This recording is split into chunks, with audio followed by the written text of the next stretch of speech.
Bismillahirrahmanirrahim. Assalamualaikum warahmatullahi wabarakatuh.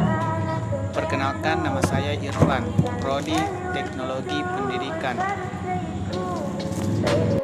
Baik, di sini saya akan menjelaskan tentang sejarah perkembangan teknologi informasi dan komunikasi. Perkembangan peradaban manusia diiringi dengan perkembangan cara penyampaian informasi yang selanjutnya dikenal dengan istilah teknologi informasi. Ada 3 masa sejarah perkembangan teknologi informasi dan komunikasi, yaitu 1. Masa prasejarah, kedua masa sejarah, dan ketiga masa modern. Pertama, masa prasejarah. Pada awalnya, TIK yang dikembangkan manusia pada masa ini berfungsi sebagai sistem untuk pengenalan bentuk-bentuk yang mereka kenal. Mereka menggambarkan informasi yang mereka dapatkan pada dinding-dinding gua tentang binatang buruannya. Pada masa ini, mereka mulai melakukan pengidentifikasian benda-benda yang ada di sekitar lingkungan mereka tinggal dan mewakilinya dengan bentuk-bentuk yang kemudian mereka lukis pada dinding gua tempat mereka tinggal. Karena kemampuan mereka hanya bentuk suara, tulisan, dan isyarat tangan sebagai bentuk awal komunikasi pada masa ini. Kemudian yang kedua, masa sejarah. Pada masa ini, teknologi informasi belum menjadi teknologi massal yang kita kenal sekarang ini. Teknologi informasi masih digunakan oleh kalangan-kalangan tertentu dan terbatas. Untuk pertama kali, tulisan digunakan oleh bangsa Sumeria menggunakan simbol-simbol yang dibentuk dari piktograf sebagai huruf yang mempunyai bentuk bunyi yang berbeda penyebutannya sehingga mampu menjadi kata, kalimat, dan bahasa. Dan yang ketiga, masa modern. Samuel Morse mengembangkan telegraf dan bahasa kode Morse bersama Sir William Cooke dan Sir Charles Wheatstone yang dikirim secara elektronik antara 2 tempat yang berjauhan melalui kabel yang menghubungkan kedua tempat tersebut. Pengiriman dan penerimaan informasi ini mampu dikirim dan diterima pada saat yang hampir bersamaan waktunya. Kemajuan teknologi pada masa modern yang berkembang saat ini yaitu dengan ditemukannya komputer, teknologi komputer, kegiatan pembelajaran berbasis teknologi informasi dan komunikasi. Dan selanjutnya, saya akan menjelaskan tentang perkembangan teknologi pendidikan di Indonesia. Awalnya, sistem pendidikan tertua yang ada di Indonesia masih bersifat tradisional yang berlangsung sebelum abad ke-20. Pada masa tersebut, Indonesia hanya mengenal satu jenis pendidikan saja yang disebut dengan lembaga pendidikan pengajaran asli, yaitu sekolah-sekolah agama Islam.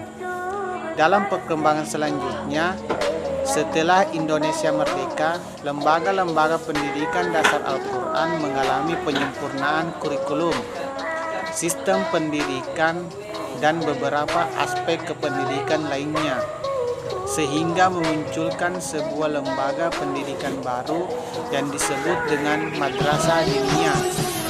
Selain sistem pondok pesantren, Ki Hajar Dewantoro juga memperkenalkan sistem pendidikan yang memiliki karakteristik dan sistem tersendiri, yaitu dengan sistem PAMOK, yaitu mendasarkan pada kodrat hidup anak dan kemerdekaan dengan berpedoman pada pedoman ngarsa sing tulada ing madya mangun karsa dan tuturi handayani.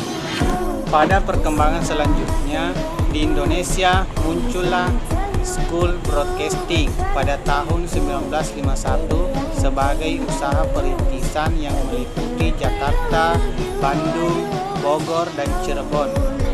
Pada waktu itu dibentuk panitia penyelenggara School Broadcasting yang diketuai oleh Sadorjon Siswomarjo. salah satu pendiri Universitas Pendidikan Indonesia. Selanjutnya, pada tahun 1955, Balai Kursus Tertulis Pendidikan Guru didirikan di Bandung dan bertugas menyelenggarakan kursus tertulis bagi calon guru SD guna menyongsong program perluasan kesempatan belajar yang lebih berkualitas. Pada saat yang hampir bersamaan didirikan pula Teaching Aid Center atau Balai Alat Peraga di Bandung, yang tujuannya adalah untuk memproduksi dan mengkoordinasikan ketersediaan alat-alat peraga pengajaran untuk sekolah-sekolah. Pada masa Orde Baru, perkembangan teknologi pendidikan mengalami peningkatan yang cukup signifikan, yaitu dengan dimasukkannya poin peningkatan mutu pendidikan di sekolah dasar dengan menggunakan media massa, radio, dan televisi. Hal ini bisa dilihat pada pelita pembangunan 5 tahun. Tahap 1, pemerintahan Orde Baru yang berlangsung dari tahun 1 April 1969 hingga 31 Maret 1974 dan menjadi landasan pembangunan masa Orde Baru. Bahkan pada akhir pelita 1, pemerintah menetapkan suatu kebijakan yang membangun sistem komunikasi dengan satelit domestik yang kemudian dikenal dengan SKSD Palapa, Sistem Komunikasi Satelit Domestik Palapa. Pada perkembangan selanjutnya, dibentuklah Ikatan Profesi Teknologi Pendidikan Indonesia pada 27 September 1987.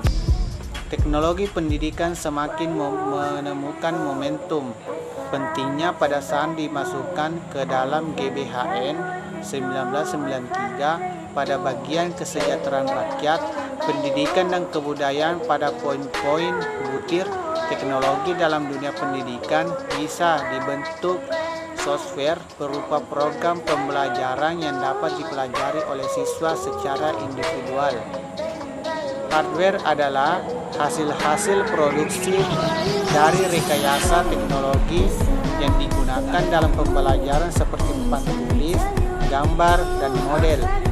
Selanjutnya, meningkat dan memanfaatkan teknologi elektronik yang sederhana seperti OHP atau overhead projector, slide atau film, semakin tinggi seperti penggunaan satelit, televisi, dan radio, telepon untuk program belajar jarak jauh, serta penggunaan komputer dalam bentuk komputer assisted instruction dan e-learning yang memanfaatkan jaringan internet. Kemudian yang terakhir adalah kronologi sejarah pendidikan jarak jauh dan e-learning. Pendidikan jarak jauh merupakan suatu pola pendidikan alternatif yang bertujuan agar memungkinkan pembelajaran terjadi kapan saja, di mana saja, selama perjalanannya. Karena karakteristiknya yang menuntut digunakannya teknologi telekomunikasi sebagai jembatan penghubung antara peserta belajar dan pengajar, maka sejarah perkembangannya juga dipengaruhi oleh perkembangan dalam teknologi informasi dari itu sendiri. Pendidikan jarak jauh generasi pertama terjadi antara sekitar tahun 1833 sampai 1990. Generasi kedua dimulai tahun 1921 yang diawali dengan diluncurkannya radio pendidikan pertama di Latter-day Saint University. Program televisi pendidikan pertama diluncurkan di Iowa State University tahun 1950. Generasi ketiga baru muncul sekitar tahun 1982 yang disusul kemudian dengan cepat masuk ke generasi keempat dan kelima sampai saat ini. Pendidikan jarak jauh yang menggunakan sistem korespondensasi dimulai sejak tahun 1833. Perkembangannya cukup lambat. Untuk memasuki generasi kedua, yang dimulai dengan penggunaan audio atau radio dan video atau televisi dalam masa antara tahun 1950 sampai 1990-an. Sejak 1990-an sampai sekarang tidak ada batas yang jelas tentang kapan dimulainya generasi ketiga, keempat, dan kelima. Fakta nyatanya menunjukkan bahwa sejak 1990-an sampai sekarang, teknologi elektronik baik yang bersifat pembelajaran bermediakan komputer maupun pembelajaran berbatuan elektronik telah digunakan. Dari materi yang saya bawakan, dapat saya simpulkan bahwa teknologi pendidikan merupakan usaha yang bersungguh-sungguh untuk memperbaiki metode mengajar dengan menggunakan prinsip-prinsip ilmiah dan membuktikan keberhasilan dalam bidang pendidikan. Teknologi pendidikan dapat ditafsirkan sebagai media yang lahir dari perkembangan alat komunikasi yang digunakan untuk tujuan pendidikan. Syukron. Assalamualaikum warahmatullahi wabarakatuh.